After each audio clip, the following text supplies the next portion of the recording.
Assalamualaikum dan salam sejahtera. Anda sedang menyaksikan Walkonti edisi Sabtu 5 Jun 2021 bersama dengan saya Syamimi Syahira. Dan untuk itu pada malam ni kita cukup bertuah dapat bersama-sama dengan beberapa individu yang cukup lantang memperjuangkan hak kebebasan di bumi Palestin, dan sudah pasti kita akan bawakan kupasan lebih lanjut mengenai apa yang berlaku di Palestin.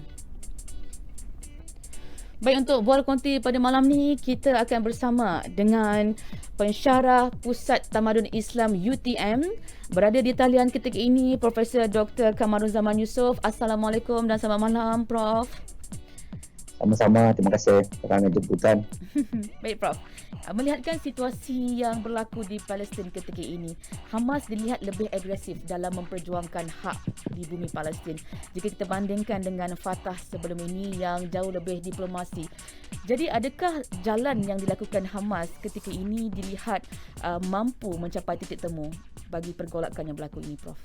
Kalau kita lihat kepada kelompok-kelompok yang ada untuk memastikan supaya kedudukan rakyat Palestin terbela, kita ada sebagai contohnya PLO yang dipimpin oleh Fatah, kita ada Hamas dan kita ada juga kelompok yang lain ya, seperti Jihad Islami dan seterusnya. Yang berlaku baru-baru ni, saya mendapati bahawa Hamas telah berjaya mengumpulkan 5 kelompok yang lain bersama-sama dengannya, suatu serangan yang nampaknya seperti kecil tetapi yang sangat besar kepada kemenangan rakyat Palestin, itu satu.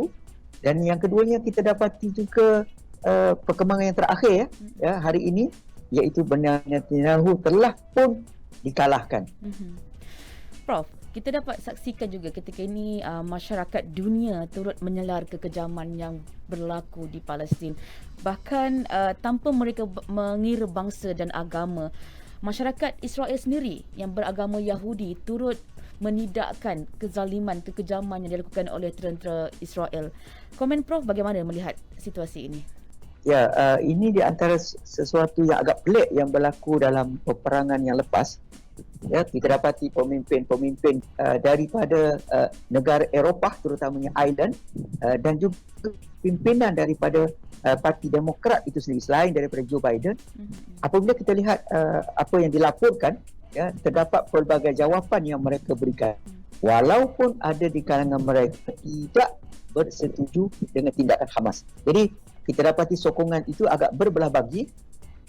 Mereka mempunyai yang satu, iaitu untuk memastikan supaya Israel tidak terus-menerus menekan rakyat Palestin, sama ada yang tinggal di Gaza, sama ada yang tinggal di tebing barat yang sedang sekarang ini menghadapi pelbagai tekanan untuk berpindah daripada tanah yang mereka miliki. Dan satu lagi poin yang saya rasa perlu kita sebut juga, bagaimana peranan dimainkan oleh rakyat Malaysia sehingga mereka berjaya mencapai jumlah derma yang sangat banyak ya oleh rakyat Malaysia apabila mereka mengeluarkan hashtag ya koyak Israel ataupun Israel koyak, sehingga ianya hashtag ini juga digunakan oleh ya bangsa-bangsa di luar daripada Malaysia, sehingga mereka pun menyebut Israel koyak dan sebagainya.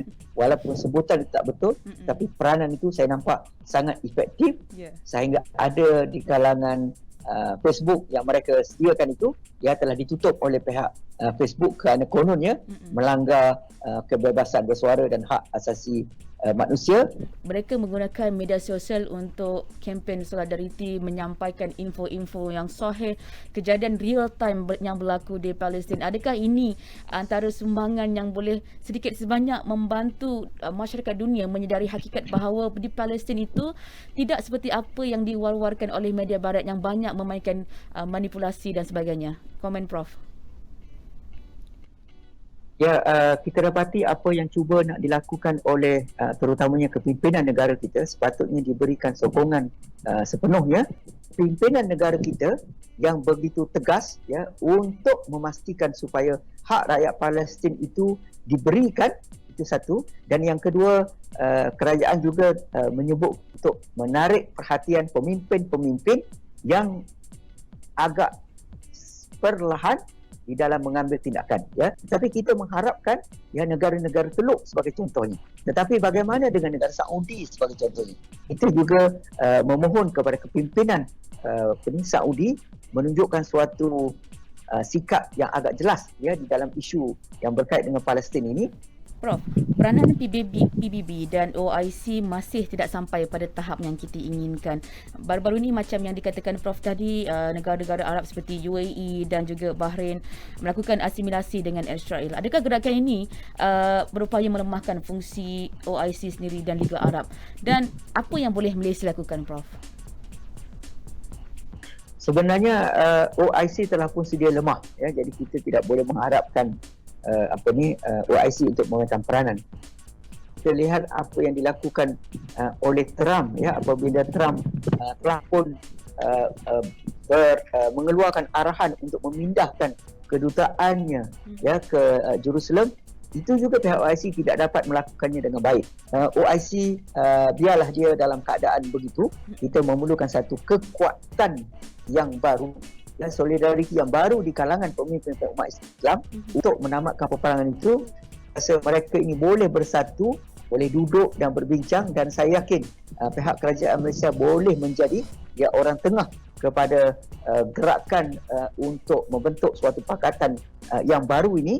Ya, selepas daripada itu saya yakin barulah pihak OIC akan melihat bahawa tindakan ini adalah satu tindakan yang sangat baik dan positif, dan kemungkinan besar dengan harapan mereka juga akan datang ya dan menyertai ya kelompok yang telah dibentuk oleh negara-negara bukan Arab itu. Begitu juga dengan Majlis Keselamatan PBB yang dipimpin oleh 6 buah negara yang ada, yang wujud, dan masing-masing terutamanya Amerika sentiasa menggunakan kuasa veto untuk memastikan. Kita boleh bayangkan ya, pada 30 keputusan dan resolusi yang telah disediakan oleh pihak Majlis Keselamatan PBB sejak daripada tahun 1948, tetapi tidak dapat dilaksanakan sehingga pada hari ini. Cuma yang bagus sikit Joe Biden ini, ya, pada kali ini ya beliau tidak menggunakan kuasa vetonya untuk membatalkan sebarang bentuk perbincangan yang akan dibuat di Majlis Keselamatan. Ya, beliau hanya mengambil tindakan mengundur diri daripada membuat keputusan. Bercakap mengenai Turki, Prof, adakah Turki ni mampu membawa satu solusi terbaik bagi menentang pencabulan hak asasi manusia di Palestin sendiri? Bila kita lihat presidennya sendiri begitu lantang dalam memperjuangkan hak di Palestin. Ya, Turki dia punya kelebihan dia sendiri. Yang pertamanya kerana dia mempunyai hubungan diplomatik dan rakyatnya bebas untuk masuk dan keluar ke Israel tanpa ada sebarang sekatan. Itu satu. Jadi dengan kelebihan itu saya nampak Turki boleh memainkan peranan bagi memudahkan segala bentuk bantuan yang nak dibawa masuk. Dan Turki juga sebenarnya telah antara negara yang menyediakan memberikan tekanan yang sangat besar kepada Israel, terutamanya dalam pilihan raya yang lepas, ya, dalam peperangan yang lepas, maafkan saya, Israel terus-menerus melakukan tindakan agresif itu, maka tidak mustahil akan mengambil tindakan yang lebih besar, ya, yang lebih kuat untuk menekan tindakan Israel. Maka dengan sebab itu mencadangkan supaya dihantar tentera pengaman, ya, PBB yang bertopi biru itu, cadangan yang sangat baik, ya, sangat positif, dan saya yakin tindakan ini akan mendapat sokongan daripada negara-negara Islam yang kita harapkan, dan seterusnya akan dapat mengurangkan krisis yang berlaku ini sekurang-kurangnya untuk beberapa masa. Baik, Prof. Bercakap mengenai Palestin, anak Prof sendiri iaitu Nadir kini berada di Gaza dan setiap hari menyaksikan episod-episod luka bagaimana hari-hari mereka dihujani dengan begitu banyak kekejaman dan kezaliman. Sebagai seorang bapa, Prof, bagaimana Prof melihat perjuangan Nadir di sana? Adakah perasaan tu bangga itu pasti dan mungkin diselami dengan perasaan bimbang? Ya, kebimbangan ini sentiasa kami rasai, dan betul apabila beliau menghubungi kami semula, dia pernah memberitahu bahawa apabila dia balik daripada ofisnya, daripada pejabatnya, dia telah diminta oleh pihak keamanan di sana supaya tidak melalui jalan yang biasa tetapi melalui jalan yang lain untuk pulang ke rumahnya. Betul.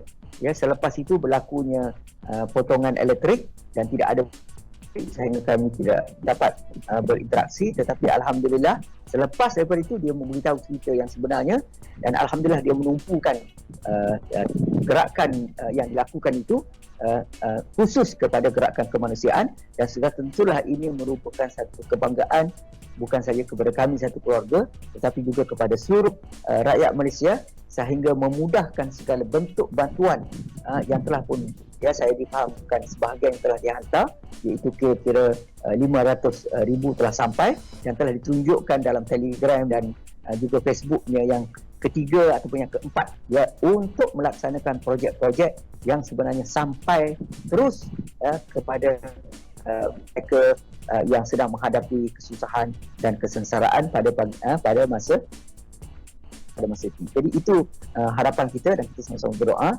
semoga beliau dapat terus meneruskan aktivitinya dengan penuh baik dan berhemah sehingga akhirnya sumbangan rakyat Malaysia dapat disampaikan dalam pelbagai bentuk kepada bukan sahaja penduduk yang tinggal di Gaza tetapi juga kepada mereka yang tinggal di Tebing Barat. Baik Prof, terima kasih di atas penjelasan dan pencerahan itu dan kita doakan semoga perjuangan Nadir di sana akan terus diberkati dan dirahmati dan semoga kebaikan dan setiap apa yang dilakukan itu akan dibalas di akhirat nanti. Terima kasih Prof kerana sudi bersama dengan kami. Terima kasih kerana dapat bergabung dengan Bual Konti pada malam ni. Kita harapkan agar saudara-saudara kita di Palestin akan beroleh kejayaan dan kemenangannya insya-Allah satu hari nanti. Terima kasih Prof. Amin. Baik, itu dia sedikit penjelasan daripada Profesor Kamaruzaman dan untuk itu kita ada banyak lagi yang kita nak bincangkan bersama dengan dua tetamu lain. Kita berehat seketika, kita kembali selepas ini.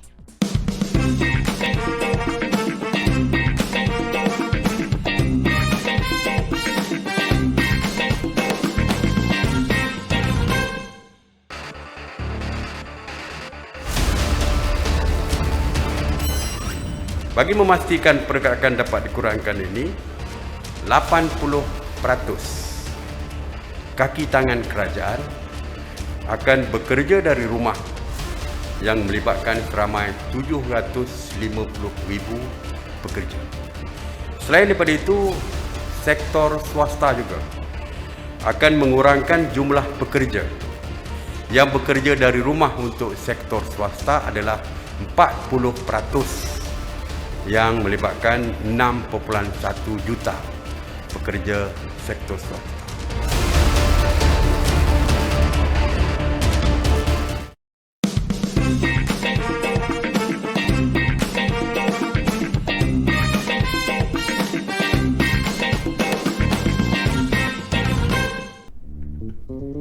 Kembali menyaksikan Bual Konti bukan sembang biasa. Pada kali ini kita juga nak bersama dengan individu yang menyaksikan episod-episod luka ketika beliau berada di bumi Gaza. Tidak lain tidak bukan kita bersama dengan pengasas Cinta Gaza iaitu saudara Nadir Al-Nuri. Assalamualaikum. Alhamdulillah baik, semuanya baik, alhamdulillah. Baik, Cik Nadi. Kita nak tahu perkongsian terkini apa yang sedang berlaku di Gaza. Baik, di bumi Gaza ni alhamdulillah keadaan sudah bertambah baik selepas berlakunya gencatan senjata yang kita tahu. Perang berlaku selama 11 hari kemudian diumumkan gencatan senjata yang diusulkan oleh pihak Zionis itu sendiri. Dan alhamdulillah sekarang ini Gaza berada dalam keadaan sedang bangkit semula dan sedang sedar semula daripada apa yang telah berlaku. Mereka sedang cuba berusaha untuk membina semula kehidupan, untuk menstabilkan semula keadaan walaupun keadaan sebenarnya agak pelik ketika ini. Dan saya selalu sebutkan sebenarnya kita di bumi Gaza ni satu istilah yang kita gunakan iaitu istilah war lag. War lag ni sama macam jet lag. Jadi mereka yang berada di bumi Gaza ni bila mana habis kemenangan, dah habis perarakan, dah bertakbir, dah berseronok dengan kemenangan itu, sekarang ini mereka sedang berdepan dengan situasi war lag. Di mana sekarang ni baru mereka sedar rupanya ada anak-anak aku ada yang telah syahid, adanya anak-anak yatim dia sudah tidak ada ibu dan bapa. mereka balik tengok rumah-rumah mereka telah dimusnahkan, perniagaan mereka yang dibangunkan semuanya telah musnah dan perlu dibina semula daripada kosong. Dan keadaan ini memaksa mereka untuk sangat-sangat bergantung kepada bantuan daripada luar. Ketika ini apa yang sedang dilakukan dan bagaimana proses pemulihan bandar itu dilakukan, Cik Nadir? Yang pertama sekali ialah Kementerian Perumahan itu sendiri yang bertanggungjawab ke atas baik pulih rumah-rumah. Yang kedua ialah Kementerian Pembangunan Masyarakat yang bertanggungjawab untuk memberikan bantuan kewangan kecemasan kepada keluarga-keluarga yang terkesan, khususnya keluarga-keluarga yang rumah mereka musnah terus. Jadi mereka ini perlukan bantuan untuk membayar sewa rumah dan sebagainya. Dan yang ketiga ialah Kementerian Kesihatan yang bertugas untuk memberikan rawatan kecemasan dan juga rawatan kepada mereka yang cedera secara berterusan selepas daripada perang. Jadi ketiga-tiga ini mereka adakan satu pusat kawalan ataupun satu jawatan kuasa bersama untuk pastikan setiap sumbangan yang sampai dalam keadaan yang teratur, dan yang kedua sampai dalam keadaan tidak bertindih. Maksudnya NGO contohnya dia melakukan kerjasama dengan jawatan kuasa ini. Mereka yang sudah dapat bantuan dia tidak akan dapat bantuan lagi lah, supaya semua orang dapat sampai bantuan tersebut kepada semua yang memerlukan. Setakat ini apa bantuan yang diterima termasuk dari Malaysia? Mungkin bantuan keperluan ataupun wang ringgit, Cik Nadir? Saya berjumpa dengan Kementerian Luar baru-baru ni di bumi Gaza ni, dan mereka sebutkan sebenarnya banyak NGO yang telah berhubung untuk bantu, banyak negara yang telah berjanji untuk bantu. Bantuan yang kita dengar selalu daripada Qatar, dia nak bagi $500 juta, bantuan daripada Kuwait dia nak bagi $500 juta juga. Tetapi bantuan dalam bentuk negara ni sebenarnya dia ambil masa yang sangat panjang dengan birokrasinya, dengan peraturannya untuk sampai ke bumi Gaza. Dan disebutkan bahawa sejak daripada tahun 2014 bantuan yang sebahagiannya telah dijanjikan oleh negara-negara belum pun sampai ke bumi Gaza. Dan hakikat yang perlu kita tahu juga, sekitar 50,000 rumah yang musnah dalam perang pada 2014, musnah separa, belum pun habis dibaiki lagi. Jadi sebenarnya peranan NGO sangat besar untuk membantu, walaupun jumlahnya mungkin tidak sebesar bantuan negara-negara, tetapi sekurang-kurangnya bantuan kita sampai dalam keadaan yang cepat. Dan kami di Cinta Gaza Malaysia mewakili dua gabungan yang besar, iaitu Aid for Palestine dan juga My Aqsa Defenders. Bantuan kita, intervention kita untuk fasa yang pertama ini, kita akan salurkan $2 juta yang akan meliputi bantuan kecemasan kepada keluarga-keluarga yang rumah mereka musnah sepenuhnya, sekitar $600,000 kita akan sampaikan. Begitu juga $1 juta untuk pembaikan sekitar 500 buah rumah yang telah musnah separa, dan juga bantuan untuk keluarga-keluarga syuhada dan juga anak-anak yatim, yang insya-Allah petang ni pun kita akan adakan satu majlis sambutan bersama-sama dengan anak-anak yatim. Bila kita melihatkan semangat yang ditunjukkan masyarakat Malaysia ketika ini yang lebih concern dan juga aware tentang apa yang berlaku di Gaza, ada yang membuat Twitter mengenai perkembangan real time yang terjadi di Palestin dan juga trending #Koyak Israel. Bagaimana Cik Nadir melihat semangat yang ditunjukkan oleh warga Malaysia dan juga masyarakat dunia yang ketika ini dilihat lebih terbuka untuk menzahirkan solidariti terhadap Palestin? Ramai yang bila kita sebutkan bahawa Gaza telah menang, mereka tertanya-tanya semula sebab apa kita sebutkan Gaza telah menang. Sedangkan jumlah syuhada di Gaza 254 orang, bangunan yang begitu banyak musnah, rumah-rumah yang begitu banyak musnah, dan di Israel hanya sekitar 12 orang sahaja yang mati dan kerosakan sangat rendah. Tetapi kita sebutkan Gaza menang, sebenarnya antara sebab paling besar ialah bila mana media antarabangsa dan penduduk-penduduk di Malaysia itu sendiri dan negara-negara yang lain akhirnya bangkit dan menyedari bahawa kezaliman Zionis Israel ini telah berlanjutan terlalu panjang. Sebenarnya penduduk Palestin pada hari ini mereka rasa mereka tidak lagi berseorangan, tetapi sudah ada ramai pihak yang nak berada bersama-sama dengan mereka. Tadi kita ada tanya kepada ayahanda Cik Nadir, iaitu Profesor Kamaruzaman. Beliau ada juga menzahirkan kebimbangan, tapi dalam masa sama kita dapat lihat beliau cukup bangga dengan apa yang dilakukan oleh Cik Nadir di sana. Sebagai seorang anak sendiri, apa yang boleh dikatakan kepada ahli keluarga dan juga rakan-rakan yang berada di Malaysia tentang keadaan di sana, tentang cabaran yang dihadapi oleh Cik Nadir sendiri? Apa yang boleh Cik Nadir katakan?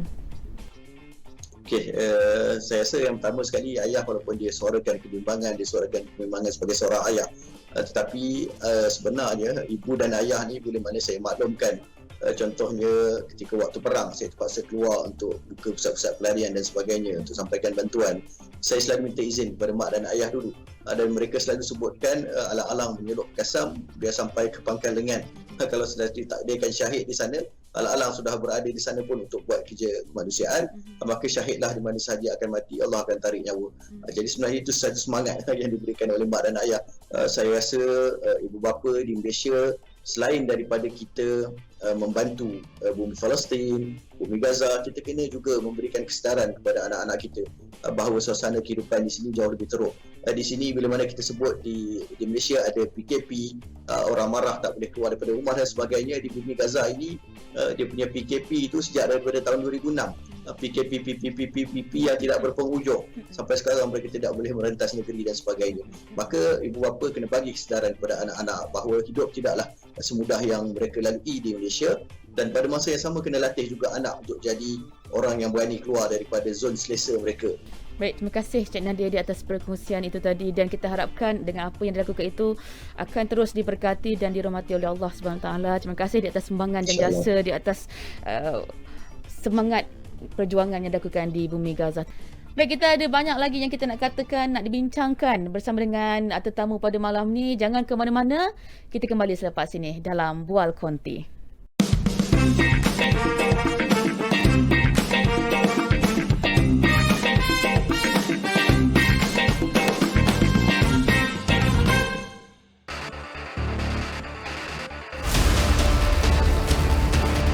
Laksanakan sewaktu PKP 1.0 dulu. Mengenai operasi perniagaan, akan dihadkan sehingga 8 malam saja, iaitu bermula daripada 8 pagi sehingga 8 malam sahaja. Sekatan-sekatan ini sebenarnya merupakan penambahan kepada SOP yang telah pun berkuat kuasa pada 12 Mei yang lepas, yang mana penumpuan ketika itu lebih kepada sektor sosial. Kali ini kita tambahkan dengan sektor-sektor ekonomi pula.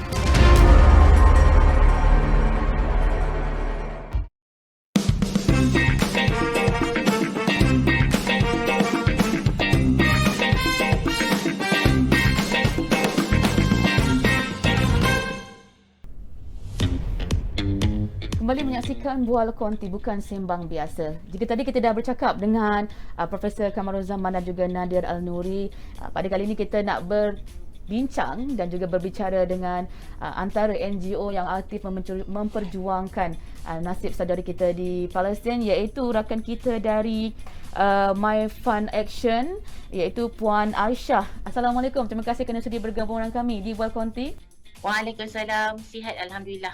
Baik, kita nak terus bertanya mengenai apa yang berlaku di bumi Palestin ketika ini. Pastinya My Fund Action sendiri memainkan peranan untuk menyalurkan bantuan, bukan sahaja daripada segi moral support dan juga bahkan memberikan bantuan berbentuk keperluan dan sebagainya. Kita nak tanya Puan, apa jenis bantuan seperti My Fund sendiri, My Fund Action berikan kepada rakan-rakan ataupun saudara-saudara kita di Palestin, Puan?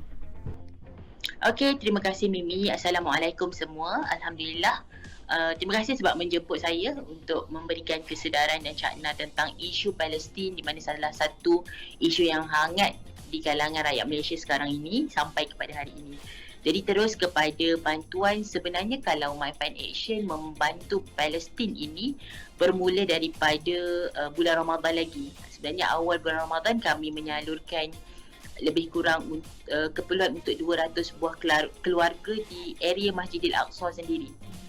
Jadi bila malam 27 Ramadan tu, pukul 3 pagi, saya sendiri dikontak oleh kita punya sukarelawan di Palestin menyatakan bahawa ada attack di Al-Quds, dan maka waktu tu saya dah start merancang dan tak boleh tidur, dan langsung bincang dengan kita punya wakil di sana macam mana kita nak menyalurkan bantuan yang paling diperlukan pada ketika itu. Alhamdulillah waktu tu My Fund Action bergabung dengan lebih kurang dalam 20 NGO dalam Malaysia yang cakna tentang isu Palestin. Jadi kami tubuhkan grup My Aqsa Defenders. Kita tengok apa yang perlu pada ketika itu. Sampaikan kita update almost every day. Bila mereka kata makanan dah cukup, kita stop makanan. Bila diorang kata diorang perlukan alas untuk tidur dan sebagainya, sebab dah tak ada rumah, kita bagi alas tidur iaitu berbentuk tilam dan sebagainya. Puan, tapi saya difahamkan terdapat juga beberapa NGO dan juga individu persendirian yang sedang hadir ke Palestin, dan juga ada yang menyalurkan bantuan tapi disekat di pintu masuk utama. Bagaimana Puan?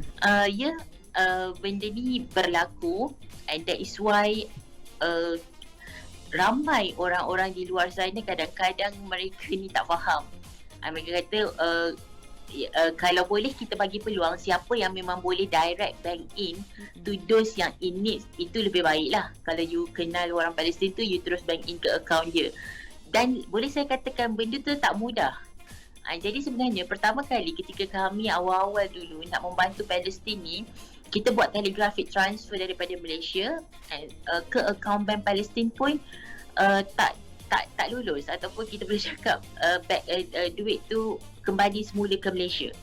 Dan sekarang ini kita tahu ada salah satu wakil rakyat Malaysia yang memang duduk di sana. Jadi bantuan tu alhamdulillah kita tengok dan kita dapat bukti-bukti, dan kita bagi juga pada kita punya collaborators, dan bukti-bukti ni memang menyatakan dan duit tu sampai ke sana sehingga kan boleh diberikan bantuan kepada dos yang betul-betul memerlukan pada ketika ini ataupun pada ketika diserang tu. Dia memang kena melalui NGO yang telah disahkan oleh kerajaan tempatan. Only then barulah bantuan kita ni boleh dapat masuk. Macam My Fund Action sendiri, apa caranya, alternatifnya untuk kita salurkan sumbangan bagi kita elakkan daripada unsur-unsur penipuan ni Puan?